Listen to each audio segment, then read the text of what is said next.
We are studying through Genesis for many months. ಅನೇಕ ತಿಂಗಳುಗಳಿಂದ ನಾವು ಆದಿಕಾಂಡ ಪುಸ್ತಕವನ್ನು ಅಧ್ಯಯನ ಮಾಡುತ್ತಾ ಬರುತ್ತಿದ್ದೇವೆ.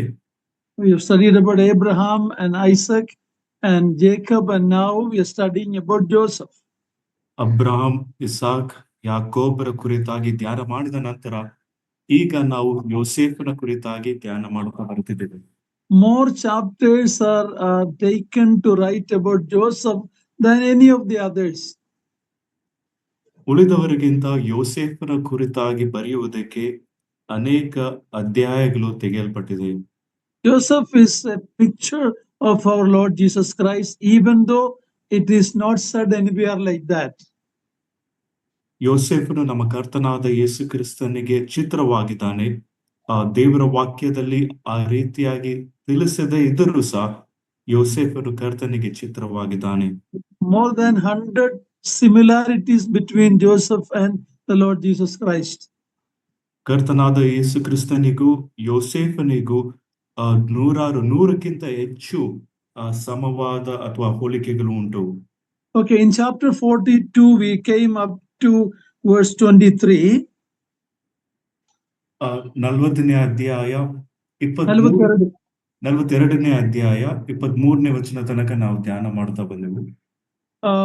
In the famine, Jacob heard there is food grain in Egypt.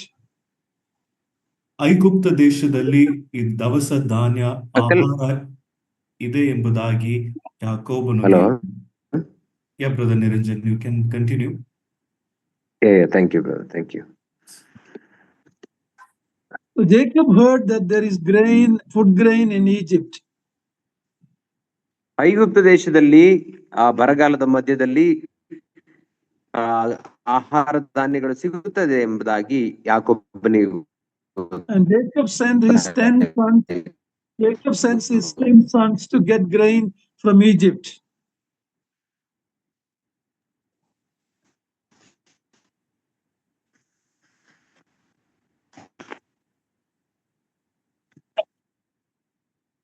ಮತ್ತು ಐಗುಪ್ತ 10 ಮಂದಿ ಮಕ್ಕಳನ್ನ ಮ್ಯೂಟ್ ಆಗಿದೆ ನಿರಂಜನ್. ತನ್ನ 10 ಮಂದಿ ಮಕ್ಕಳನ್ನ ಐಗುಪ್ತ ದೇಶದಿಂದ ಆಹಾರ ಧಾನ್ಯಗಳನ್ನ ತರಲಿಕ್ಕಾಗಿ ಯಾಕೋಬನು ಕಳುಹಿಸಿದನು.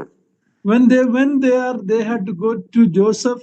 Joseph was the person in charge of providing, and they went and bowed down before him.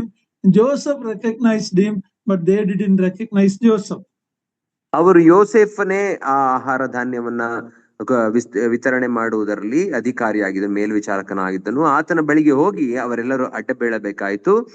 ಯೋಸೇಫನು ಅವರನ್ನ ಗುರುತು ಹಿಡಿದನು, ಆದರೆ ಅವರು ಯೋಸೇಫನ ಗುರುತು ಹಿಡಿಯಲಿಲ್ಲ. Joseph treated them little harsh. ಯೋಸೇಫನು ಅವರನ್ನ ಕಟುವಾಗಿ ನಡೆಸಿಕೊಂಡನು. Because he said, you are spies who came to check the weakness of our country. ಯಾಕಂದರೆ ಯೋಸೇಫನು ಹೇಳಿದನು, ನೀವು ಗೂಢಚಾರರಾಗಿದ್ದುಕೊಂಡು ನಮ್ಮ ದೇಶವನ್ನ ಸುತ್ತಿ ನೋಡ್ಲಿಕ್ಕಾಗಿ ಬಂದಿದ್ದೀರಿ ಎಂಬುದಾಗಿ ಆರೋಪ ಹೊರಿಸಿದನು. They said, no, we are not like that. We are the children of one man. We had 12 sons. One is no more. The other one is with the father. The whole thing came out from their mouth without Joseph asking all the details. ಯೋಸೇಫನು ಯಾವುದೇ ವಿವರಣೆಯನ್ನ ಕೇಳದೆ ಹೋದಾಗ್ಯೂ ಆತನ ಅಣ್ಣಂದಿರು ಅವನಿಗೆ ಎಲ್ಲವನ್ನ ಹೇಳಿಬಿಡುತ್ತಾರೆ. ಇಲ್ಲ, ನೀನು ಅಂದುಕೊಂಡ ರೀತಿಯಲ್ಲ. ನಾವು ನಮ್ಮ ತಂದೆಗೆ 12 ಮಂದಿ ಮಕ್ಕಳು, ಒಬ್ಬನು ಆ ತಂದೆಯ ಬಳಿಯಲ್ಲಿದ್ದಾನೆ. ನಾವು 10 ಮಂದಿ ಆಹಾರ ಧಾನ್ಯವನ್ನು ತೆಗೆದುಕೊಂಡು ಹೋಗ್ಲಿಕ್ಕೆ ಬಂದಿದ್ದೇವೆ ಎಂಬುದಾಗಿ ಎಲ್ಲವನ್ನ ವಿವರವಾಗಿ ಆತನಿಗೆ ತಿಳಿಸಿ ಬಿಡುತ್ತಾರೆ. Joseph put them all in jail for 3 days. ಯೋಸೇಫನು ಅವರೆಲ್ಲರನ್ನ 3 ದಿನಗಳ ಕಾಲ ಸೆರೆಮನೆಯಲ್ಲಿ ಹಾಕುತ್ತಾನೆ. They got enough time to think about what they have done to their brother Joseph so many years back. ಅನೇಕ ವರ್ಷಗಳ ಹಿಂದೆ ತಮ್ಮನಾದ ಯೋಸೇಫನಿಗೆ ಮಾಡಿದಂತ ದುಷ್ಟ ಕಾರ್ಯವನ್ನ ಅವರು ನೆನೆಸಿಕೊಳ್ಳಲಿಕ್ಕಾಗಿ ಅವರಿಗೆ ಹೆಚ್ಚು ಸಮಯ ಅವರಿಗೆ ಸೆರೆಮನೆಯಲ್ಲಿ ದೊರೆಯುತ್ತದೆ. Reuben and brothers are talking. Reuben I told you not to harm him, but you have done it. So they are talking, and Joseph can hear all of this. ಮತ್ತು ಬೆನ್ಯಾಮೀನನು, ನಾನು ಹಿರಿಯ ಮಗನಾಗಿದ್ದುಕೊಂಡು ನಿಮಗೆ ಹೇಳಲಿಲ್ಲವೇ, ಹಾಗೆ ಮಾಡುವುದು Reuben. ರೂಬೇನನು ಆತನಿಗೆ ಹೇಳುವುದನ್ನು ನಾವು ಕೇಳಿದ್ದೇವೆ ಏನೆಂದರೆ, ಹಾಗೆ ಮಾಡಬೇಡ್ರಿ ಎಂಬುದಾಗಿ ನಾನು ಹೇಳಿದರೂ ನೀವು ನನ್ನ ಮಾತನ್ನ ಕೇಳಲಿಲ್ಲವಲ್ಲ ಎಂಬುದಾಗಿ ಅವರು ಯೋಸೇಫನಿಗೆ ಕೇಳಿಸುವ ಹಾಗೆಯೇ ಸಂಭಾಷಣೆ ಮಾಡುತ್ತಾರೆ.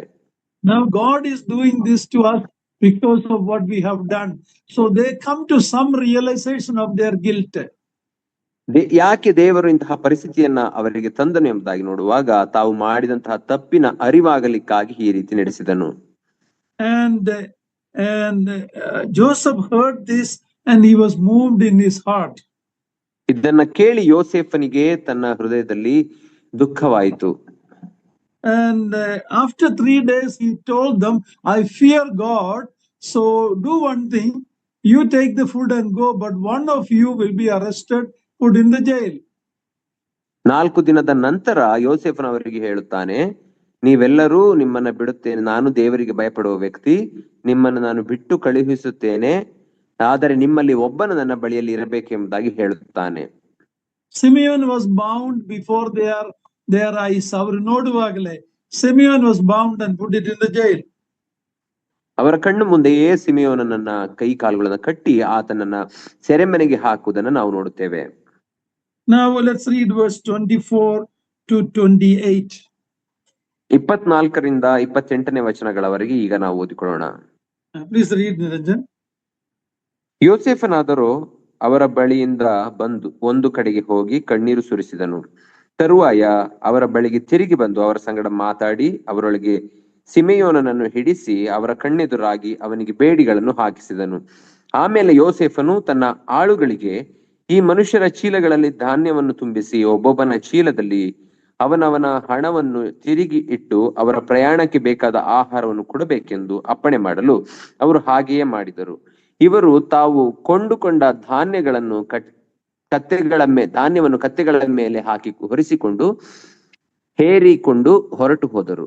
ದಾರಿಯಲ್ಲಿ ಅವರು ಒಂದು ಸ್ಥಳದಲ್ಲಿ ಇಳಿದುಕೊಂಡಾಗ ಅವರಲ್ಲಿ ಒಬ್ಬನು ತನ್ನ ಕತ್ತೆಗೆ ದಾಣ ಕೊಡಬೇಕೆಂದು ತನ್ನ ಚೀಲವನ್ನು ಬಿಚ್ಚಿದಾಗ ಅದರ ಬಾಯಲ್ಲೇ ತಾನು ತಂದಿದ್ದ ಹಣವನ್ನು ಕಂಡನು. ಅವನು ಅಣ್ಣ ತಮ್ಮಂದಿರಿಗೆ, ನಾನು ಕೊಟ್ಟ ಹಣವು ಹಿಂದಕ್ಕೆ ಬಂದದೆ, ಇಗೋ ನನ್ನ ಚೀಲದಲ್ಲಿದೆ ಎಂದು ಹೇಳಲು ಅವರು ಧೈರ್ಯಗೆಟ್ಟು ನಡುಗುತ್ತಾ ಒಬ್ಬರನ್ನೊಬ್ಬರು ನೋಡಿ, ದೇವರು ನಮಗೆ ಮಾಡಿದ್ದು ಇದೇನು ಅಂದರು. Now even though Joseph was treating them little harsh, still we see the heart of Joseph. He told the servant, his steward, to fill their bags with and put the money also back at the bag. ಯೋಸೇಫನವರನ್ನ ಕಟುವಾಗಿ ನಡೆಸಿಕೊಂಡರು ಸಹ ಯೋಸೇಫನ ಹೃದಯವು ಇಲ್ಲಿ ನಮಗೆ ವ್ಯಕ್ತವಾಗುತ್ತದೆ. ಏನೆಂದ್ರೆ, ಆತನ ಆಳಿಗೆ ಅವರ ಆಹಾರ ಧಾನ್ಯದೊಟ್ಟಿಗೆ ಅವರ ಹಣವನ್ನು ಸಹ ಇಡು ಎಂಬುದಾಗಿ ಆಜ್ಞಾಪಿಸಿದ್ದನು. See, Joseph doesn't actually need their money because he is the provider. This is his brothers, this is his family. He was ready to give them, but some test has to be done to see if these men are the same like before. ಯೋಸೇಫನಿಗೆ ಆ ಹಣದ ಅವಶ್ಯಕತೆ ಇರಲಿಲ್ಲ, ಯಾಕಂದರೆ ಅವರು ಆತನ ಸ್ವಂತ ಅಣ್ಣಂದಿರಾಗಿದ್ದರು. ಆದರೆ ಯೋಸೇಫನು ಅವರನ್ನ ಪರೀಕ್ಷಿಸಲಿಕ್ಕಾಗಿ ಅವರ ಸ್ವಭಾವವು ಹಾಗೆಯೇ ಇದೆಯೋ ಅಥವಾ ಬದಲಾಗಿದ್ದಾರೋ ಎಂಬುದಾಗಿ ನೋಡಲಿಕ್ಕಾಗಿ ಹಾಗೆ ಮಾಡಿದನು. Now while they were going on the way, one opened the bag and found the money back in the bag. ಅವರು ಹಿಂತಿರುಗಿ ಹೋಗುವಾಗ ಒಬ್ಬನು ತನ್ನ ಚೀಲವನ್ನ ಬಿಚ್ಚಿ ತನ್ನ ಹಣ ಅದರಲ್ಲೇ ಇರುವುದನ್ನ ಕಂಡನು. Now normally that is a good news, okay, but they were all so scared. ಅದು ನೋಡುವಾಗ ಒಳ್ಳೆಯ ಸಂಗತಿ ಅಥವಾ ಒಳ್ಳೆಯ ವಾರ್ತೆ ಆಗಿರುತ್ತದೆ, ಆದರೆ ಅವರೆಲ್ಲರೂ ಭಯ ಹಿಡಿದವರಾದರು. Suppose you go to a supermarket and buy some items. ನೀವು ಸೂಪರ್ ಮಾರ್ಕೆಟ್ಗೆ ಹೋಗಿ ಕೆಲವು ಪದಾರ್ಥಗಳನ್ನು ಕೊಂಡುಕೊಳ್ಳುವುದಾದರೆ, you buy a full cart full of items and you go home and find out that the money is given back in the bag to you, and there is also a note saying that we are giving it back to you. You would normally be very happy, right? ನೀವು ಹಿಂತಿರುಗಿ ಮನೆಗೆ ಹೋಗುವಾಗ ಆ cart ತುಂಬಾ ನೀವು ಕೊಂಡುಕೊಂಡಂತ ಪದಾರ್ಥಗಳಿಗೆ ಹಣವನ್ನು ಸಹ ಅವರು ಹಿಂತಿರುಗಿಸಿ ಕೊಟ್ಟು ನಿಮ್ಮ ಹಣವನ್ನು ಕೊಡುತ್ತಿದ್ದೇವೆ ಎಂಬುದಾಗಿ ಒಂದು ಚೀಟಿಯನ್ನ ಬರೆದಿದ್ದರೆ ನಿಮಗೆ ಸಂತೋಷವಾಗುತ್ತದೆ ಅಲ್ವೇ? But here, even though it is a good news that they got their money back, and one person noticed it and they were terrified.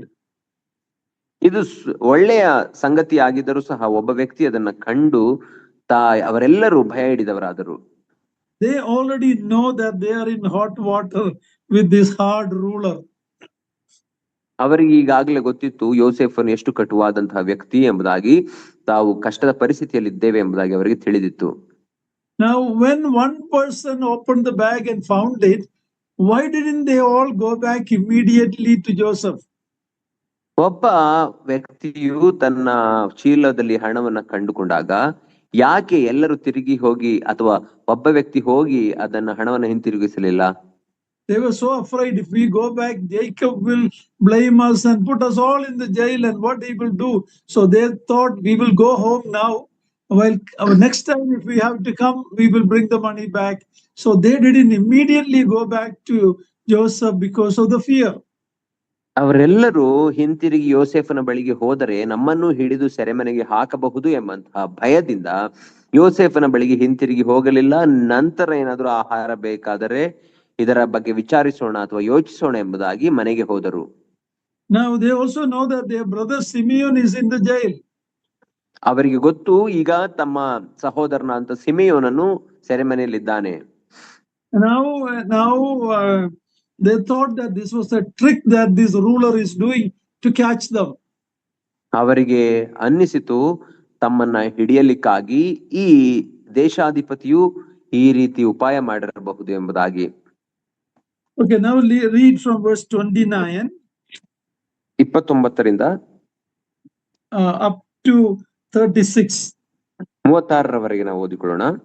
ಅವರು ಕಾನಾನ್ ದೇಶಕ್ಕೆ ತಮ್ಮ ತಂದೆಯಾದ ಯಾಕೋಬನ ಬಳಿಗೆ ಬಂದು ನಡೆದದ್ದನ್ನೆಲ್ಲ ತಿಳಿಸಿ, ಆ ದೇಶಾಧಿಪತಿ ನಮ್ಮ ಸಂಗಡ ಬಿರುಸಿನಿಂದ ಮಾತಾಡಿ ನಮ್ಮನ್ನು ಗೂಢಾಚಾರರೆಂದು ಹೇಳಿದನು. ನಾವು ಅವನಿಗೆ, ನಾವು ಸತ್ಯವಂತರೇ ಹೊರತು ಗೂಢಾಚಾರರಲ್ಲ. ನಾವು ಒಬ್ಬ ತಂದೆಯಿಂದಲೇ ಹುಟ್ಟಿದ 12 ಮಂದಿ ಅಣ್ಣ ತಮ್ಮಂದಿರಾಗಿದ್ದೇವೆ. ನಮ್ಮಲ್ಲಿ ಒಬ್ಬನಿಲ್ಲ, ಚಿಕ್ಕವನು ಈಗ ಕಾನಾನ್ ದೇಶದಲ್ಲಿ ನಮ್ಮ ತಂದೆಯ ಬಳಿಯಲ್ಲಿದ್ದಾನೆ ಎಂದು ಹೇಳಿದೆವು. ಅದಕ್ಕೆ ದೇಶಾಧಿಪತಿ, ನೀವು ಸತ್ಯವಂತರೋ ಅಲ್ಲವೋ ಎಂಬುದು ಗೊತ್ತಾಗುವುದಕ್ಕಾಗಿ ನಿಮ್ಮೊಳಗೆ ಒಬ್ಬನನ್ನು ನನ್ನ ಬಳಿಯಲ್ಲಿ ಬಿಟ್ಟು ನಿಮ್ಮ ಮನೆಯವರ ಕ್ಷಾಮ ನಿವಾರಣೆಗಾಗಿ ಬೇಕಾದದ್ದನ್ನು ತೆಗೆದುಕೊಂಡು ಹೋಗಿ ನಿಮ್ಮ ತಮ್ಮನನ್ನು ನನ್ನ ಬಳಿಗೆ ಕರ್ಕೊಂಡು ಬರಬೇಕು. ಕರಕೊಂಡು ಬಂದರೆ ನೀವು ಗೂಢಾಚಾರರಲ್ಲ, ಸತ್ಯವಂತರೇ ಎಂದು ತಿಳಿದುಕೊಂಡು ನಿಮ್ಮ ಅಣ್ಣನನ್ನು ಬಿಡಿಸಿ ಬಿಡುತ್ತೇನೆ ಮತ್ತು ನೀವು ಈ ದೇಶದಲ್ಲಿ ವ್ಯಾಪಾರ ನಡೆಸಬಹುದು ಎಂದು ಹೇಳಿದನು ಅಂದರು. ಅವರು ತಮ್ಮ ಚೀಲಗಳನ್ನು ಬಿಚ್ಚಿ ನೋಡಿದಾಗ ಪ್ರತಿಯೊಬ್ಬನ ಚೀಲದಲ್ಲಿಯೂ ಅವನವನ ಹಣದ ಗಂಟು ಸಿಕ್ಕಿತು. ಅವರು ಅವರ ತಂದೆಯು ಹಣಗಳನ್ನು ಕಂಡಾಗ ಭಯಪಟ್ಟು, ಆಗ ಅವರ ತಂದೆಯಾದ ಯಾಕೋಬನು ಅವರಿಗೆ, ನನ್ನನ್ನು ಮಕ್ಕಳಿಲ್ಲದವನಂತೆ ಮಾಡಿದ್ದೀರಿ. ಯೋಸೇಫನು ಇಲ್ಲ, ಸಿಮೆಯೋನನು ಇಲ್ಲ, ಬೆನ್ಯಾಮೀನನನ್ನು ಕರಕೊಂಡು ಹೋಗಬೇಕೆಂದಿದ್ದೀರಿ. ಈ ಕಷ್ಟವೆಲ್ಲ ನನ್ನ ಮೇಲೆಯೇ ಬಂತು ಎಂದು. Now the brothers came back and explained everything to their father Jacob.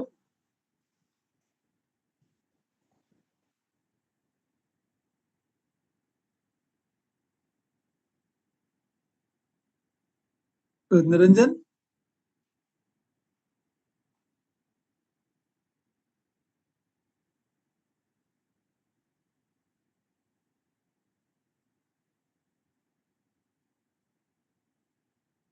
Niranjan, can you hear me? Uncle, I think his connection is lost, Uncle. Okay. Suresh, are you there? Can you fill in? Yeah, I can. Yeah. Okay. So they came back and they explained to their father Jacob all that happened in Egypt. ಐಗುಪ್ತ ದೇಶದಲ್ಲಿ ನಡೆದದೆಲ್ಲವನ್ನು ಅವರು ಹಿಂತಿರುಗಿ ಬಂದು ತನ್ನ ತಂದೆಯಾದ ಯಾಕೋಬನಿಗೆ ವಿವರಿಸಿದರು. Because they shown that all of their money was back in their own bags. ಅದು ಮಾತ್ರವಲ್ಲದೆ ಅವರೆಲ್ಲರ ತಮ್ಮ ಹಣವು ತಮ್ಮ ಚೀಲದಲ್ಲಿ ಇದೆ ಎಂಬುದಾಗಿಯೂ ತೋರಿಸಿದರು. Jacob and his sons are all terrified now. What's going to happen? ಯಾಕೋಬನು ಮತ್ತು ಅವನ ಮಕ್ಕಳೆಲ್ಲರೂ ಭಯಭೀತಿಯಿಂದ ಏನು ನಡೆಯುತ್ತದೆ ಎಂಬ ಒಂದು ಭಯದಿಂದ ಇದ್ದರು. Then we read in verse 36 Jacob's words telling that you have bereaved me of Joseph. Now you are planning to take Benjamin also. Everything is against me. That is the statement of Jacob. ಯಾಕೋಬನು ಹೇಳಿದ್ದೇನೆಂದ್ರೆ, ಯೋಸೇಫನನ್ನು ಈಗ ಹೂಣಿಟ್ಟಿದ್ರಿ. ಈಗ ಆ ಬೆನ್ಯಾಮಿನನ್ನು ಸಹ ನೀವು ಬೆನ್ಯಾಮಿನನ್ನು ಸಹ ತೆಗೆದುಕೊಂಡು ಹೋಗಬೇಕು ಎಂಬುದಾಗಿ ನೀವಿದ್ದಿರೋ ಎಂಬುದಾಗಿ ಯಾಕೋಬನು ಚಿಂತೆಯಿಂದ ಆತನು ಹೇಳುವವನಾಗಿದನು. He's telling everything is against me. ಎಲ್ಲವೂ ನನ್ನ ವಿರುದ್ಧವಾಗಿದೆ ಎಂಬುದಾಗಿ ಯಾಕೋಬನು ತಿಳಿಸಿದನು. Behind the scene, God is working everything for his good, but he is thinking that everything is against me. ಆದರೆ ದೇವರು ಎಲ್ಲವನ್ನು ತೆರೆಯ ಹಿಂದೆ ಯಾಕೋಬನ ಹಿತಕ್ಕಾಗಿ ಕಾರ್ಯ ಮಾಡುತ್ತಿದ್ದಾನೆ. ಆದರೆ ಯಾಕೋಬನ ಮಾತು ಎಲ್ಲವೂ ನನ್ನ ವಿರುದ್ಧವಾಗಿದೆ ಎಂಬುದಾಗಿ. Poor Jacob is not still that man of faith that he should be. ಯಾಕೋಬನು ಆ ನಂಬಿಕೆಯ ಮನುಷ್ಯನಾಗಿರಬೇಕು, ಆದ್ರೂ ಇನ್ನೂ ಆ ನಂಬಿಕೆಯ ಮನುಷ್ಯನಾಗಿ ಆಗಲಿಲ್ಲ. He is not the old cunning trick deceiving Jacob. He is not that now. ಯಾಕೋಬನು ಈಗ ಆ ವಂಚಿಸುವ ಕುಯುಕ್ತಿಯುಳ್ಳ ಆ ಹಳೆ ಯಾಕೋಬನು ಈಗ ಇಲ್ಲ.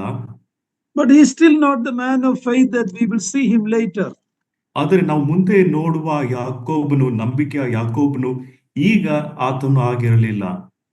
He is very pessimistic. Everything is against me.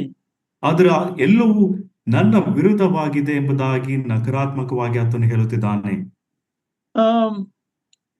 Actually, this is what Apostle Paul says in Romans 8:28.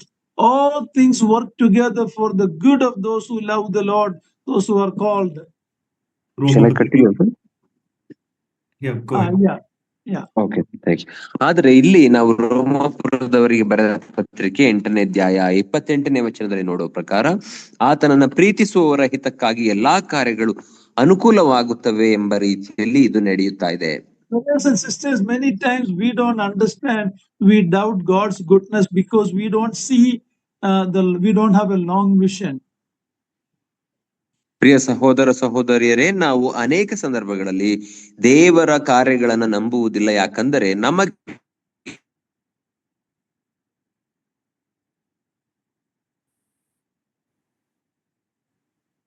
Niranjan, I think you have some net connection problem.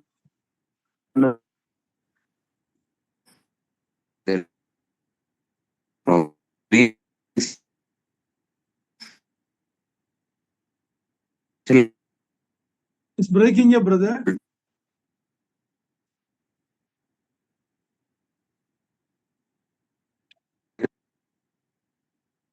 Niranjan is breaking up.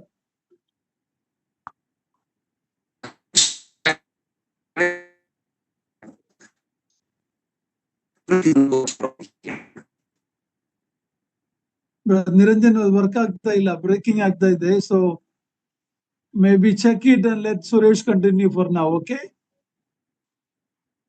Okay, ಅವರು out ಆಯ್ತು. Suresh, please. Sorry about this. Yeah, that's okay, no problem. So even though God is working everything for him, Jacob is still not able to understand. ದೇವರು ಯಾಕೋಬನ ಹಿತಕ್ಕಾಗಿ ಎಲ್ಲಾ ಕಾರ್ಯವನ್ನು ನಡೆಸುತ್ತಿದ್ದಾನೆ, ಆದರೆ ಯಾಕೋಬನು ಇದನ್ನು ಅರ್ಥ ಮಾಡಿಕೊಳ್ಳಲಿಕ್ಕೆ ಸಾಧ್ಯವಾಗುತ್ತಿರಲಿಲ್ಲ. Many times that is how our life is. ಅನೇಕ ಸಂದರ್ಭದಲ್ಲಿ ನಮ್ಮ ಜೀವಿತದಲ್ಲಿಯೂ ಹೀಗೆ ಉಂಟು. Okay, so Jacob thinks that everything is against me. ಯಾಕೋಬನು ಎಲ್ಲವೂ ನನ್ನ ವಿರುದ್ಧವಾಗಿದೆ ಎಂಬುದಾಗಿ ನೆನೆಸುತ್ತಿದ್ದಾನೆ. Now let's read verse 37 and 38. 37 ಮತ್ತು 38ನೇ ವಚನವನ್ನು ನಾವು ಓದಿಕೊಳ್ಳೋಣ. Read, Suresh. Genesis 42, right? 42, 37 and 38. ನಾನು ಈ ಹುಡುಗನನ್ನು ತಿರುಗಿ ತಂದೆ ಒಪ್ಪಿಸದ ಹೋದರೆ ನಾನಿಬ್ಬರು ಗಂಡು ಮಕ್ಕಳನ್ನು ಕೊಂದು ಹಾಕಬಹುದು. 37 beginning in the Odi brother, Reuben is telling. Okay. Verse 27. 37 and 38. Yes, uncle. So Genesis 42. 37 and 38. Yeah, ನಾನು ಈ ಹುಡುಗನನ್ನು ತಿರುಗಿ ತಂದು ಒಪ್ಪಿಸದೆ ಹೋದರೆ ನಾನಿಬ್ಬರು ಗಂಡು ಮಕ್ಕಳನ್ನು ಕೊಂದು ಹಾಕಬಹುದು. ಇವನನ್ನು ನನ್ನ ವಶಕ್ಕೆ ಕೊಟ್ಟರೆ ನಾನು ತಪ್ಪದೆ ಇವನನ್ನು ನಿನ್ನ ಬಳಿಗೆ ಕರೆಕೊಂಡು ಬರುತ್ತೇನೆ ಎಂದು ಹೇಳಿದನು. ಆದರೆ ಯಾಕೋಬನು ಅವರಿಗೆ, ನನ್ನ ಮಗನು ನಿಮ್ಮ ಸಂಗಡ ಹೋಗಬಾರದು. ಇವನ ಒಡ ಹುಟ್ಟಿದವನು ಸತ್ತು ಹೋದನು, ಇವನೊಬ್ಬನೇ ಉಳಿದಿದ್ದಾನೆ. ಮಾರ್ಗದಲ್ಲಿ ಇವನಿಗೇನಾದರೂ ಕೇಡಾದರೆ ಈ ಮುದಿತಲೆ ದುಃಖದಿಂದಲೇ ಪಾತಾಳಕ್ಕೆ ಸೇರಲು ನೀವು ಕಾರಣವಾಗುವಿರಿ ಎಂದು ಹೇಳಿದನು. 37, who is telling this? 36 ಅಂತಲ್ಲಿ ರೂಬನ್ ಇಲ್ಲವಾ ಬ್ರದರ್? Okay, 36 end. ಈ 36 36ನೇ ವಚನ. ಆಗ ಅವರ ತಂದೆಯಾದ ಯಾಕೋಬನವರಿಗೆ, ನನ್ನನ್ನು ಮಕ್ಕಳಿಲ್ಲದವನಂತೆ ಮಾಡಿದ್ರಿ. ಯೋಸೇಫನು ಇಲ್ಲ, ಸಿಮಿಯೋನನು ಇಲ್ಲ, ಬೆನ್ಯಾಮನನ್ನು ಕರೆಕೊಂಡು ಹೋಗಬೇಕೆಂದಿದ್ದೀರಿ. ಈ ಕಷ್ಟವೆಲ್ಲ ನನ್ನ ಮೇಲೆ ಬಂತು ಎಂದು ಹೇಳಲು ರೂಬೇನನು ಅವನಿಗೆ, ರೂಬೇನ್ ಅವನಿಗೆ ಹೇಳಿದ, ಕಂಟಿನ್ಯೂ. ನಾನು ಈ ಹುಡುಗನನ್ನು ತಿರುಗಿ ತಂದು ಒಪ್ಪಿಸದೆ ಹೋದರೆ ನನ್ನಿಬ್ಬರು ಗಂಡು ಮಕ್ಕಳನ್ನು ಕೊಂದು ಹಾಕಬಹುದು. ಇವನನ್ನು ನನ್ನ ವಶಕ್ಕೆ ಕೊಟ್ಟರೆ ನಾನು ತಪ್ಪದೆ ಇವನನ್ನು ನಿನ್ನ ಬಳಿಗೆ ಕರೆಕೊಂಡು ಬರುತ್ತೇನೆ ಎಂದು ಹೇಳಿದನು. ಆದರೆ ಯಾಕೋಬನವರಿಗೆ, ನನ್ನ ಮಗನು ನಿಮ್ಮ ಸಂಗಡ ಹೋಗಬಾರದು. ಇವನ ಒಡ ಹುಟ್ಟಿದವನು ಸತ್ತು ಹೋದನು, ಇವನೊಬ್ಬನೇ ಉಳಿದಿದ್ದಾನೆ. ಮಾರ್ಗದಲ್ಲಿ ಇವನಿಗೇನಾದರೂ ಕೇಡಾದರೆ ಈ ಮುದಿತಲೆ ದುಃಖದಿಂದಲೇ ಪಾತಾಳಕ್ಕೆ ಸೇರಲು ನೀವು ಕಾರಣವಾಗುವಿರಿ ಎಂದು ಹೇಳಿದನು. Yeah, Jacob's life is wrapped up in the life of the boy Benjamin. ಈ ಹುಡುಗನು ಬೆನ್ಯಾಮಿನನ ಜೀವಿತ ಸುತ್ತಲೂ ಯಾಕೋಬನ ಜೀವಿತವೂ ಉಂಟು. Joseph was his firstborn from his favorite wife Rachel. ಯಾಕೋಬನಿಗೆ ಇಷ್ಟವಾದ ಹೆಂಡತಿ ರಾಹೇಲಲ್ಲಿ ಮೊದಲು ಹುಟ್ಟಿದವನು ಯೋಸೇಫನಾಗಿದ್ದನು. And Joseph is gone. ಈಗ ಯೋಸೇಫನು ಇಲ್ಲ. Jacob is believing that he died. ಯಾಕೋಬನು ನಂಬುವುದೇನೆಂದ್ರೆ ಯೋಸೇಫನು ಈಗಾಗಲೇ ಸತ್ತು ಹೋದನು ಎಂಬುದಾಗಿ. That was a heartbreaking event to him. ಯಾಕೋಬನಿಗೆ ತನ್ನ ಹೃದಯ ನೋವುಂಟು ಮಾಡುವ ಅಥವಾ ಹೃದಯ ಮುರಿಯುವ ಒಂದು ಘಟನೆ ಇದಾಗಿತ್ತು. Now he is facing a situation that he may lose his other son also from Rachel. ಆದ್ರೆ ಈಗ ಎಂತ ಒಂದು ಪರಿಸ್ಥಿತಿ ಎಂಬುದಾಗಿ ನೋಡುವಾಗ ರಾಹೇಲಲ್ಲಿ ಹುಟ್ಟಿದ ಮತ್ತೊಬ್ಬ ಮಗನು ಸಹ ಕಳುಕೊಳ್ಳುವ ಒಂದು ಪರಿಸ್ಥಿತಿಗೆ ಬಂದಿದ್ದಾನೆ. And he's telling, if something happened to him and he will die. ಇವನಿಗೆ ಏನಾದರೂ ಆದರೆ ನಾನು ಸಾಯುತ್ತೇನೆ ಎಂಬುದಾಗಿ ಯಾಕೋಬನು ಹೇಳುತ್ತಿದ್ದಾನೆ. Perhaps Jacob would have a broken heart and he would have died. He may have a heart attack if he think that this son is also going to die. ಈ ಒಬ್ಬ ಮಗನು ಸಹ ಸಾಯುತ್ತಾನೆ ಎಂಬುದಾಗಿ ಯಾಕೋಬನಿಗೆ ಏನಾದರೂ ತಿಳ್ಕೊಳ್ಳುವುದಾದ್ರೆ ಯಾಕೋಬನು ಹೃದಯಘಾತದಿಂದ ಅಥವಾ ದುಃಖದಿಂದ ಆತನು ಸತ್ತು ಹೋಗಬಹುದಾದ ಸ್ಥಿತಿ. Remember when he was born, that is the time Rachel died after his birth. Benjamin. ಈ ಹುಡುಗನು ಬೆನ್ಯಾಮಿನನ್ನು ಹುಟ್ಟುವಾಗ ರಾಹೇಲಳು ಸತ್ತುಲೆಂಬುದಾಗಿ ನಾವು ತಿಳ್ಕೊಳ್ಳಬೇಕು. He called his name Benjamin as the son of my right hand. Benyamin ಎಂಬ ಹೆಸರಿಟ್ಟು ನನ್ನ ಬಲಗೈಯ ಮಗನು ಎಂಬುದಾಗಿ ಆತನು ಹೆಸರಿಟ್ಟನು. So he is like a walking stick for Jacob in his old days. ಯಾಕೋಬನು ತಾನು ವೃದ್ಧಾಪ್ಯದಲ್ಲಿರುವಾಗ ತನಗೆ ಒಂದು ಕೋಲ್ ಹಿಡಿದು ನಡೆಯುವವನಾಗಿದ್ದಾನೆ. ಹಾಗೆ ಈ ಮಗನು, he was like a walking stick for him. ತನಗೆ ಒಬ್ಬ ಮಗನು ನಡೆದು ಒಂದು ಕೋಲ್ ಹಿಡಿದು ನಡೆಯುವ ಒಂದು ಕಾರ್ಯವಾಗಿ. So since Joseph died, he was depending on because all his hope was on Benjamin. ಯೋಸೇಫನು ಸತ್ತು ಹೋದ ಕಾರಣದಿಂದ ಈಗ ಯಾಕೋಬನಿಗೆ ತನ್ನ ಎಲ್ಲಾ ನಿರೀಕ್ಷೆಯು ಬೆನ್ಯಾಮಿನ ಮೇಲೆ ಉಂಟು. So he is not ready to send Benjamin. ಬೆನ್ಯಾಮಿನನ್ನು ಕಳಿಸಿಕೊಡುವುದಕ್ಕೆ ಯಾಕೋಬನು ಸಿದ್ಧನಿರಲಿಲ್ಲ. Very interesting. Benjamin, the older son, is telling, I will be surety for him. If I don't bring him back, you killed my two sons. ಆದರೆ ಆಸಕ್ತಿಯುತವಾದ ವಿಷಯವೇನೆಂದರೆ ರೂಬೇನನು ಆತನು ಜವಾಬ್ದಾರಿಯನ್ನು ತೆಗೆದುಕೊಂಡು ನಾನು ಬೆನ್ಯಾಮಿನನ್ನು ಹಿಂತಿರುಗಿ ಕರ್ಕೊಂಡು ಬರಲಿಲ್ಲವಾದರೆ ನನ್ನಿಬ್ಬರು ಗಂಡು ಮಕ್ಕಳನ್ನು ನೀನು ಕೊಂದು ಹಾಕಬಹುದು ಎಂಬುದಾಗಿ. And Jacob said, no way, I will send my son with you. ಆದ್ರೆ ಯಾಕೋಬನು ಹೇಳಿದ್ದೇನೆಂದ್ರೆ, ಇಲ್ಲ, ನಾನು ನನ್ನ ಮಗನನ್ನು ನಿನ್ನ ಸಂಗಡ ಕಳುಹಿಸಿಕೊಡುತ್ತೇನೆ ಎಂಬುದಾಗಿ. Even though Reuben was the firstborn, he did something to Jacob. He slept with his one of his wife, and Jacob lost his trust in him. ಇಲ್ಲಿ ರೂಬೇನನು ಆತನು ಹಿರಿಯ ಮಗನಾಗಿದ್ದರೂ ಸಹ ಯಾಕೋಬನ ಹೆಂಡತಿಯರಲ್ಲಿ ಒಬ್ಬರಲ್ಲಿ ಬಿಲ್ಹಾಳ ಸಂಗಡ ರೂಬೇನನ್ನು ಆತನು ಸಂಗಮಿಸಿದ ಕಾರಣದಿಂದ ಯಾಕೋಬನು ರೂಬೇನನ ಮೇಲಿದ್ದ ಒಂದು ಭರವಸೆಯನ್ನು ಕಳ್ಕೊಂಡನು.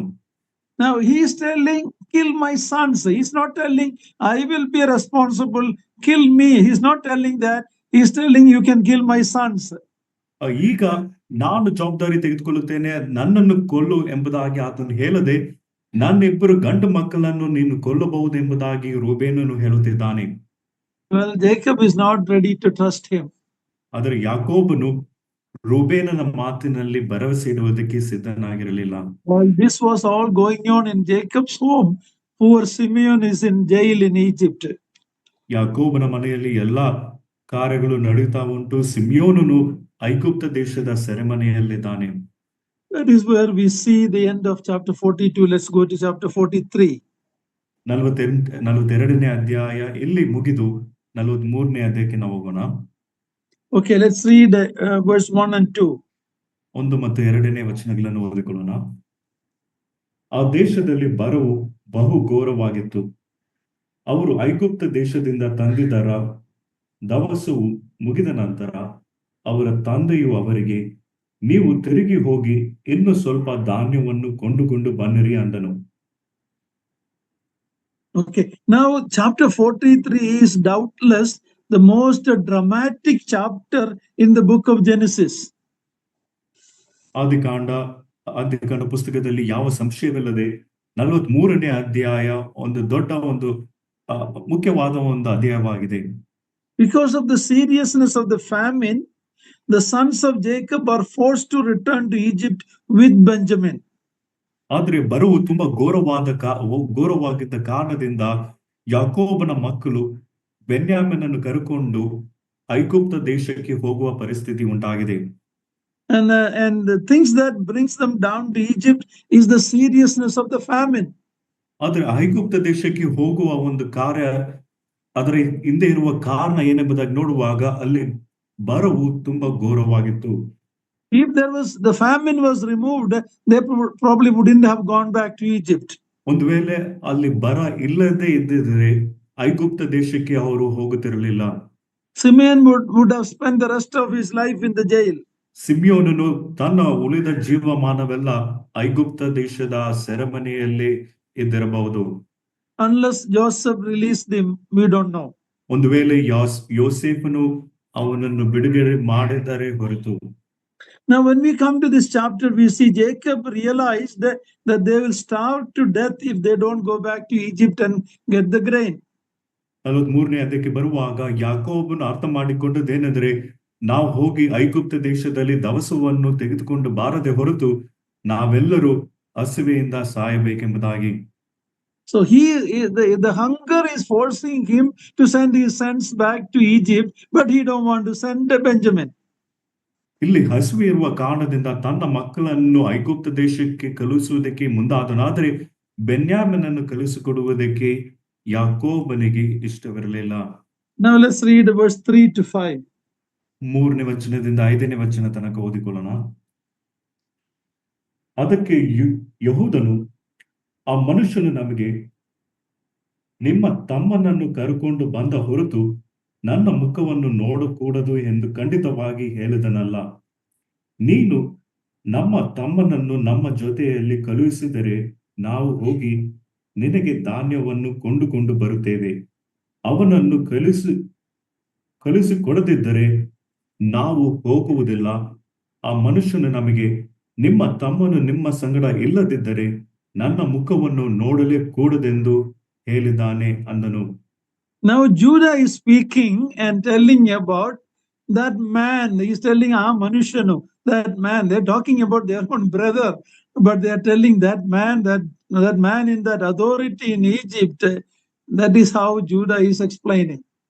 ಅದಕ್ಕೆ ಯಹೂದನು ಆತನು ಹೇಳುವುದೇನೆಂದರೆ ಆ ಮನುಷ್ಯನು ಎಂಬುದಾಗಿ ತನ್ನ ಸ್ವಂತ ತಮ್ಮನು, ಆದರೆ ಆತನು ಮಾತನಾಡುವಾಗ ಆ ಮನುಷ್ಯನು ಎಂಬುದಾಗಿ ಹೇಳಿದನು. But he don't know who that man is. ಆ ಒಬ್ಬ ಮನುಷ್ಯನು ಯಾರೆಂಬುದಾಗಿ ಅವನಿಗೆ ಗೊತ್ತಿರಲಿಲ್ಲ. He knew what that man has said. You will not see my face unless your younger brother comes. ನಿನ್ನ ತಮ್ಮನು ಕರುಕೊಂಡು ಬಂದ ಹೊರತು ನನ್ನ ಮುಖವನ್ನು ನೋಡಕೂಡದು ಎಂಬುದಾಗಿ ಹೇಳಿದ ಮಾತು ಅವನ ನೆನಪಿನಲ್ಲಿದೆ. And Judah knew that Joseph or that man meant what he said. ಯಹೂದನಿಗೆ ಗೊತ್ತಿದ್ದೇನೆಂದ್ರೆ ಆ ಮನುಷ್ಯನು ಯೋಸೇಫನು ಹೇಳಿದ ಮಾತು ಅದು ಯಥಾರ್ಥವಾಗಿ ಅಥವಾ ನಿಜವಾಗಿ ಆತನು ಹೇಳಿದ ಮಾತಾಗಿದೆ. He said, if you can send Benjamin with us, we will go. ನೀನು ಬೆನ್ಯಾಮಿನನ್ನು ನಮಗೆ ನಮ್ಮೊಂದಿಗೆ ಕಳಿಸಿಕೊಡುವುದಾದರೆ ನಾವು ಹೋಗುತ್ತೇವೆ ಎಂಬುದಾಗಿ ಹೇಳಿದನು. So now let's read verse 6 and 7. 6 ಮತ್ತು 7ನೇ ವಚನವನ್ನು ಓದಿಕೊಳ್ಳೋಣ.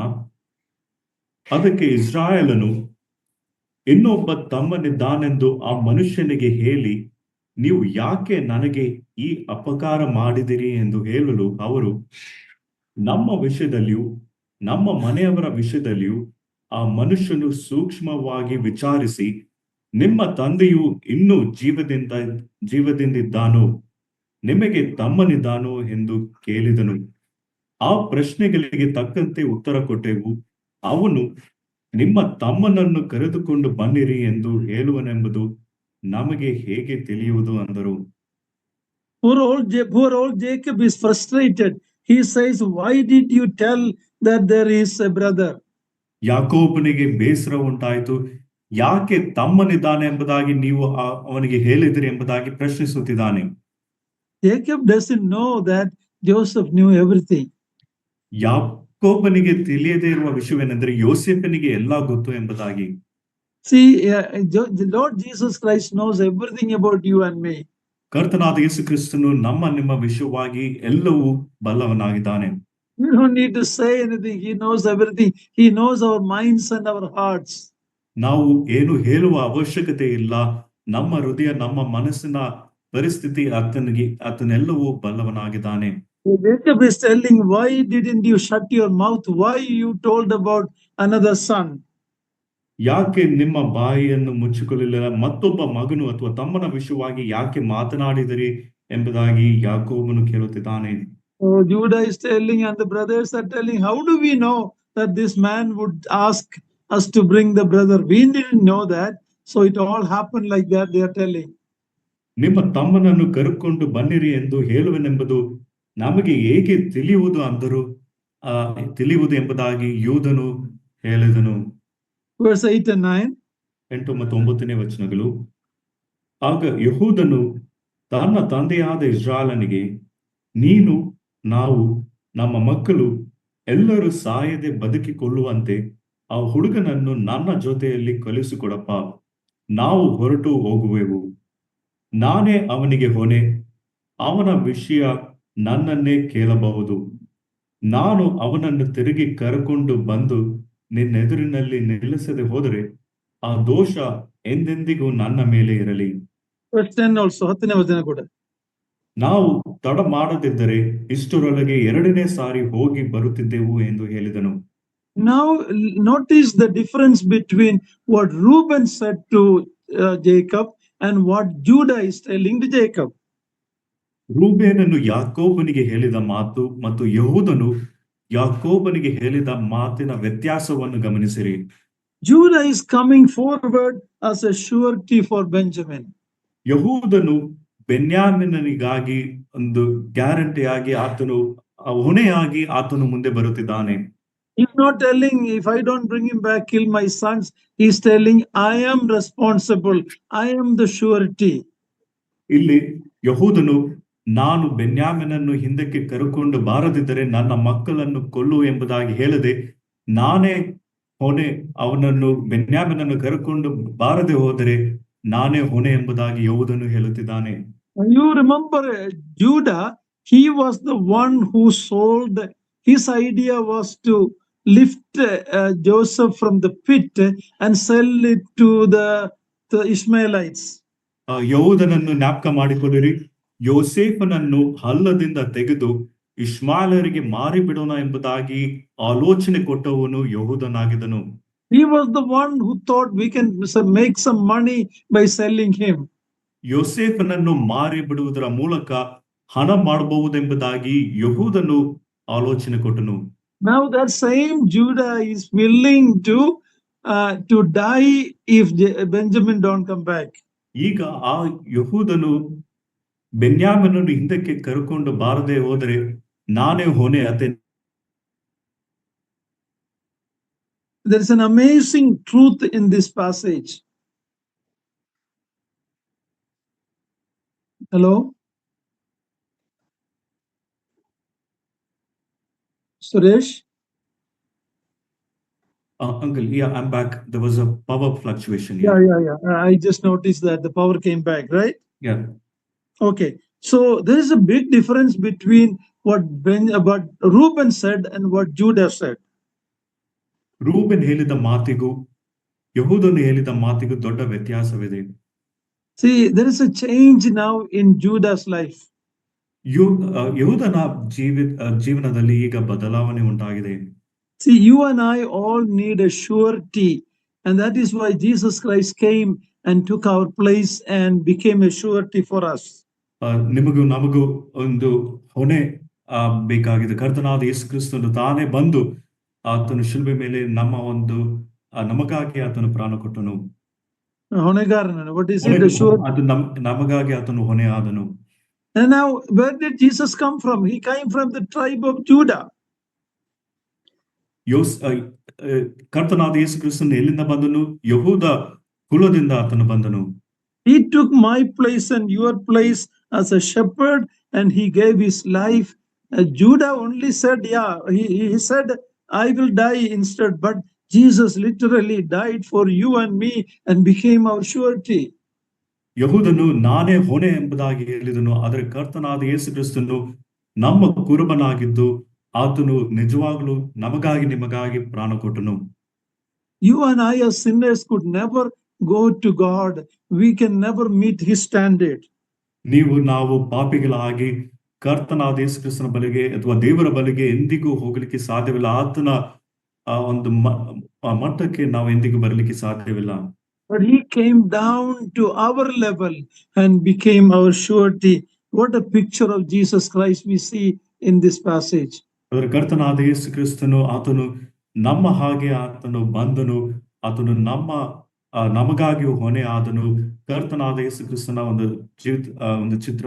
ಜೀವಿತವನ್ನು ನಾವು ನೋಡ್ತೇವೆ. When Judah explained this, Jacob understood the seriousness. ಯಹೂದನು ಈ ಮಾತು ಹೇಳಿದಾಗ ಯಾಕೋಬನು ಈ ಮಾತಿನ ಅರ್ಥವನ್ನು ಗಂಭೀರತೆಯನ್ನು ಅರ್ಥ ಮಾಡಿಕೊಂಡನು. Let's read up to verse 15. 11ನೇ ವಚನದಿಂದ ಓದಿಕೊಳ್ಳೋಣ. ಅದಕ್ಕೆ ಅವರ ತಂದೆಯಾದ ಇಸ್ರಾಯೇಲನವರಿಗೆ, ನೀವು ಹೋಗಲೇಬೇಕಾಗಿದ್ದರೆ ಒಂದು ಕೆಲಸ ಮಾಡಿರಿ. ಈ ದೇಶದಲ್ಲಿ ದೊರಕುವ ಶ್ರೇಷ್ಠವಾದ ವಸ್ತುಗಳಲ್ಲಿ ಕೆಲವನ್ನು ನಿಮ್ಮ ಸಾಮಾನಿನಲ್ಲಿಟ್ಟು ಆ ಮನುಷ್ಯನಿಗೆ ಕಾಣಿಕೆಯಾಗಿ ತೆಗೆದುಕೊಂಡು ಹೋಗಿರಿ. ಸ್ವಲ್ಪ ತೈಲ, ಸ್ವಲ್ಪ ದ್ರಾಕ್ಷಾರಸದ ಕಾಕಂಬಿ, ಹಾಲುಮಡ್ಡಿ, ರಕ್ತಬೋಲ, ಅಕ್ರೋಡು, ಬಾದಾಮಿ ಇವುಗಳನ್ನು ತೆಗೆದುಕೊಂಡು ಹೋಗಿ ಕೊಡಿರಿ. ಅದಲ್ಲದೆ 2ರಷ್ಟು ಹಣವನ್ನು ಕೈಯಲ್ಲಿ ತೆಗೆದುಕೊಂಡು ಹೋಗಿರಿ. ಅವರು ನಿಮ್ಮ ಚೀಲಗಳ ಬಾಯಲ್ಲಿ ಹಾಕಿ ಹಿಂದಕ್ಕೆ ಕಳುಹಿಸಿದ ಹಣವನ್ನು ತೆಗೆದುಕೊಂಡು ಹೋಗಿರಿ. ಒಂದು ವೇಳೆ ಅದು ಅವರಿಗೆ ತಿಳಿಯದೆ ನಿಮ್ಮ ಕೈಗೆ ಬಂದಿರಬಹುದು. ನಿಮ್ಮ ತಮ್ಮನನ್ನು ಕರೆಕೊಂಡು ಹೊರಟು ತಿರುಗಿ ಆ ಮನುಷ್ಯನ ಬಳಿಗೆ ಹೋಗಿರಿ. ಅವನು ನಿಮ್ಮ ಮೇಲೆ ಕನಿಕರವಿಟ್ಟು ನಿಮ್ಮ ಅಣ್ಣನನ್ನು ಬೆನ್ಯಾಮೀನನನ್ನು ನಿಮ್ಮೊಂದಿಗೆ ಕಳುಹಿಸಿ ಬಿಡುವಂತೆ ಸರ್ವಶಕ್ತನಾದ ದೇವರು ಅನುಗ್ರಹಿಸಲಿ.